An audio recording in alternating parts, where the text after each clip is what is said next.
안녕하세요. 축구 전문 기자 한준입니다. 피파 랭킹 96위 팔레스타인과의 안방 0대0 무승부. 2026 북중미 월드컵 아시아 최종 예선 첫 경기 이후 한국 축구에 큰 위기감이 감돌고 있습니다. 2차전 경기는 9월 10일 밤 11시 오만과 원정 경기로 치르게 되는데요. 우리 대표팀이 오만에 1대3 충격 패배를 당했던 2003년 아시안컵 예선전 당시의 악몽이 소환되고 있습니다.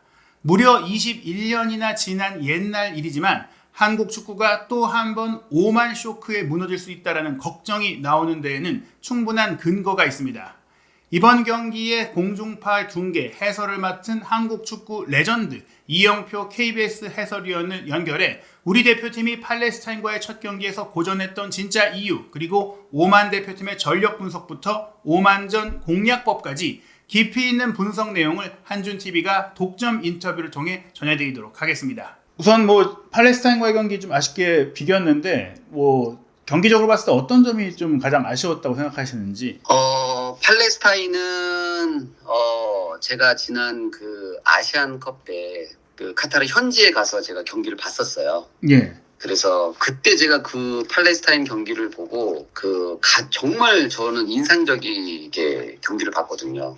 그래서 제가 그때 당시에 이제 팔레스타인 그 라운지에 VIP 라운지에서 그 팔레스타인 회장님하고 제가 얘기할 기회가 있었어요. 축구협회 회장님하고.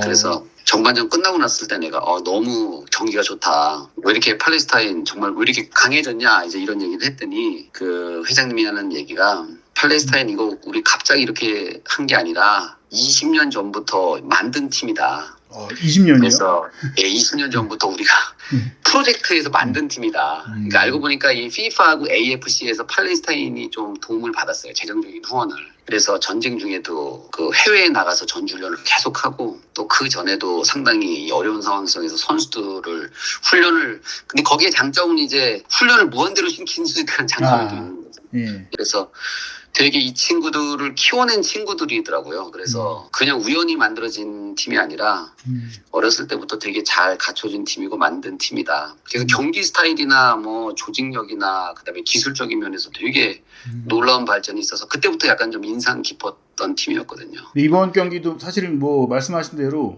팔레스타인이 좀 현대 축구에 가까운 조금 압박도 좋고, 그러니까 그 상황마다 철저한 계획이 있는 느낌이 좀 있더라고요. 지금 보면은 많은 사람들이 이제 무슨 이제 그 4장 반에서 8장이 넘는 아시아 티켓이 생겼으니까 예. 당연히 이제는 나가는 거 아니냐라는 그런 이야기를 많이 했는데 이 지난 그 아시안컵부터 물론 그 전에도 좀 조짐이 있었지만 특히 이제 지난 아시안컵부터 이제 좀 보면은 기존에 우리가 알고 있는 호주, 일본, 그 다음에 사우디, 카타르, 우즈베키스탄, 이란 이렇게 강팀이라고 평가받는 팀이 있었잖아요. 근데 그 팀들하고 그 밑에 바로 그 밑에 있던 이라크라든가 이런 팀들하고 이제 실력 차이가 별로 이제 나지 않는 그런 상황이 됐어요. 지금도 이번에도 보면은 1차전에서 그 이란이 키르기스스탄한테 1대0으로 홈에서 정말 간신히 이겼고, 우즈벡도 북한한테 1대0으로 이겼고, 또 카타르 같은 경우에는 UAE한테 3대1로 잡혔고, 또 호주도 바레인한테 1대0으로 잡혔잖아요. 물론 일본이 중국을 7대0으로 이기기는 했지만 이렇게 이제 사우디도 인도네시아에게 1대1로 잡히고 홈에서 그것도. 그래서 지금 이 기존에 이제 이 아시아에서 강팀이라고 평가받는 팀들하고 그 강팀 바로 밑에서 도전하는 팀들 간의 격차가 상당히 줄었고 이런 팀들이 이제 지속적으로 이런 경기력을 발휘하면서 그 두려움에서 완전히 벗어나서 한번 해볼 수 있다라는 자신감을 가지고 이제 이 강팀들하고 붙는다는 거예요. 이제 그것이 이제 전체적으로 흐름이 좀 우리가 팔레스타인전도 그렇고 이번 오만전이 특히 이제 걱정되는 이유가 이제 바로 그런 거죠. 이게 어떻게 보면 이제 티켓이 늘어나서 강팀들이 쉽게 가는 게 아니라 조금 못 나가던 팀들의 좀 투자 의지나 동기부여 이런 게 좀 높아져서 오히려 강팀들이 더 어려워진 그런 현상일까요? 당연히 지금 이제 그 불가능하다고 생각했던 팀들이 이제 8장 반으로 늘어나면서 8장하고 한 33%? 예. 그게 늘어나면서 우리도 이제 나갈 수 있다라고 생각을 한 거죠. 누구든지 이제 한두 팀은 더 가능하기 때문에 그래서 거기서 오는 투자가 확실히 늘었고 또 이제 전체적으로 이 전 세계 축구 특히 이제 아시아 이 중동이라든가 동남아라든가 이쪽에서 경제적인 규모가 상당히 좋아지고 또 이제 유럽 축구를 생중계를 이제 실시간으로 보면서 상당히 기술적으로 전술적으로 그다음에 재정적으로 많은 투자가 이루어지니까 실력도 급상승하고 있다라고 좀 우리가 볼 수 있을 것 같아요.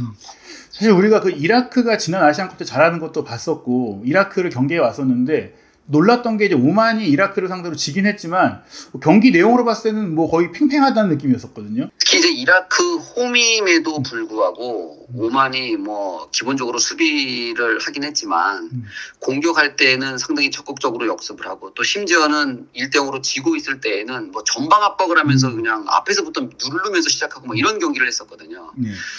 그래서 오만 어웨이가 특히 저는 상당히 걱정되는 부분이 있고 특히 저도 이제 이번에 해설을 이제 KBS에서 하니까 좀 자료도 많이 살펴보고 막 그랬는데 특히 이제 보니까 오만이 최근 9경기에서 홈에서 6승 3무예요. 그러니까 최근 9경기에서 오만은 자신들의 홈에서 6승 3무 단 한 번도 지지 않았고 이것을 만약에 이제 홈이 최근에 3년간으로 좀 늘리면 오만은 최근 3년간 홈 경기에서 거의 한 2년 뭐 한 7, 8개월 동안 14경기에서 8승 5무 1패를 했는데 그 1패가 독일에게 1대0으로 진 거예요. 예, 최근 3년 동안 단 1패를 했는데 홈에서 그 1패가 독일에게 0대1로 졌을 정도로 2022년 11월 17일 경기에서 그 정도로 최근 이제 이 오만이 자신들의 홈에서만큼은 엄청나게 이제 강한 모습을 보여주고 있고 또 한 가지 걱정되는 것은 최근 이제 대한민국은 이 중동 팀과의 최근 4경기에서 3승 1패예요.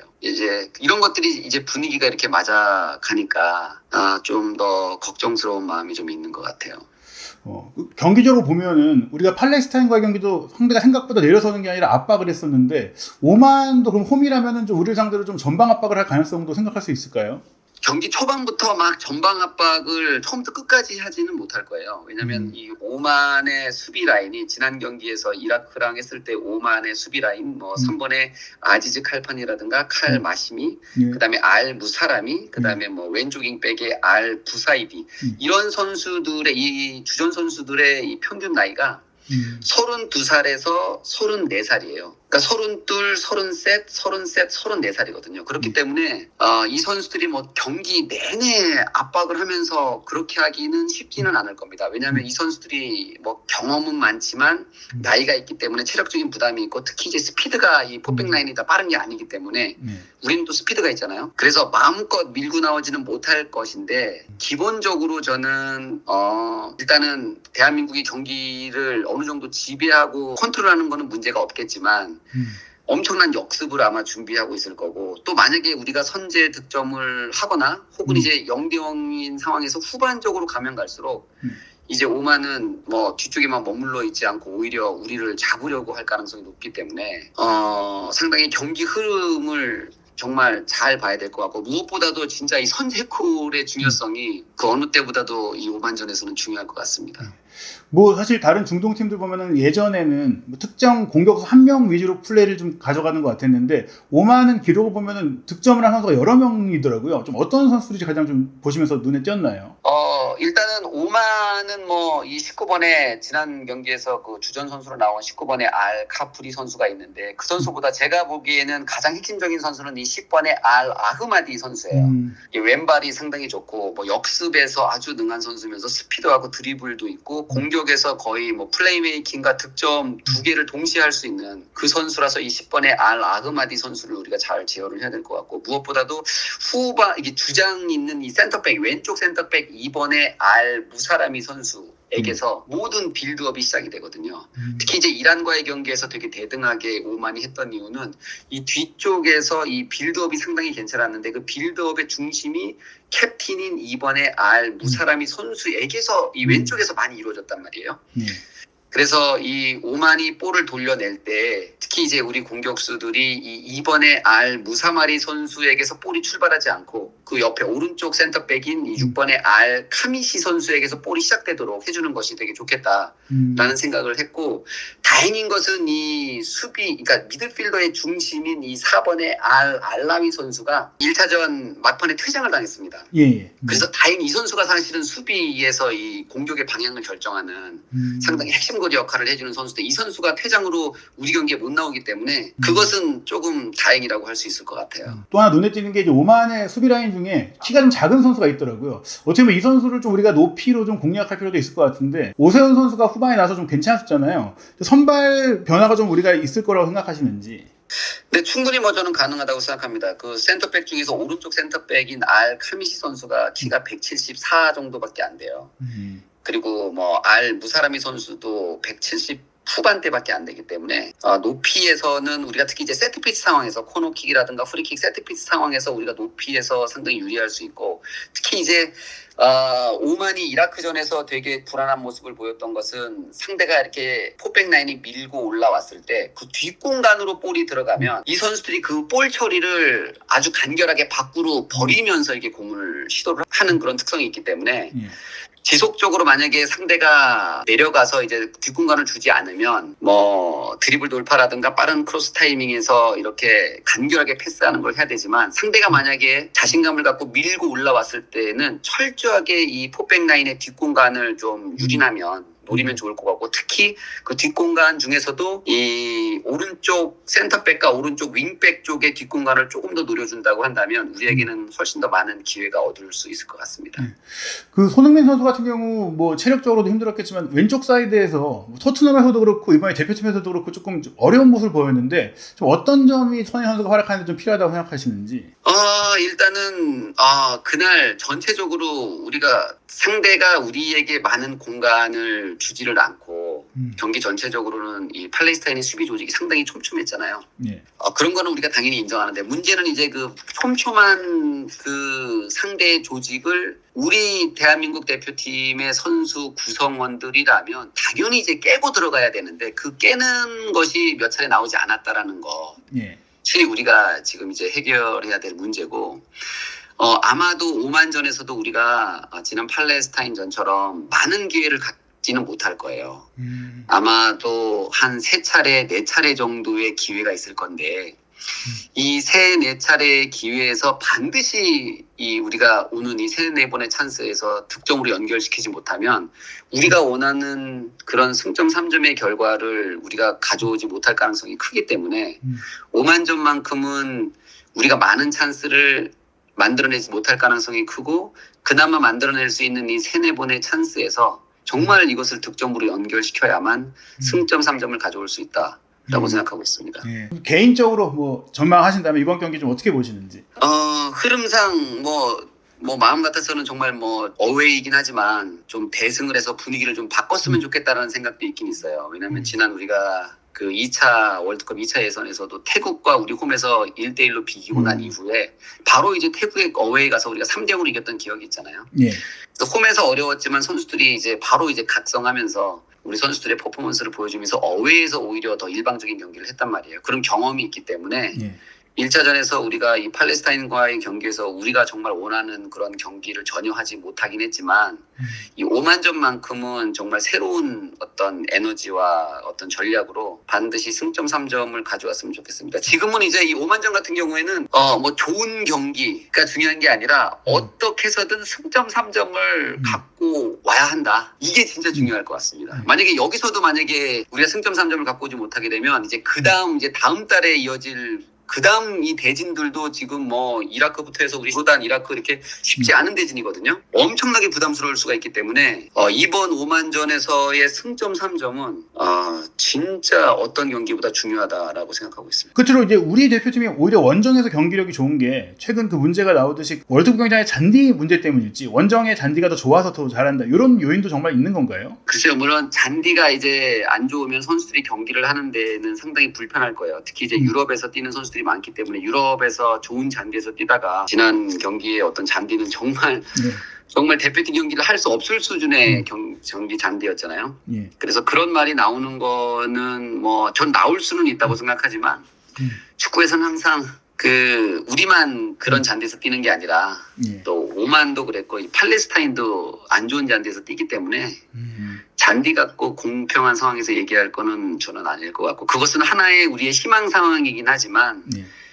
그게 우리의 그 동일한 조건에서 경기를 하는 우리에게 어떤 뭐 이유가 될 수는 없을 것 같아요.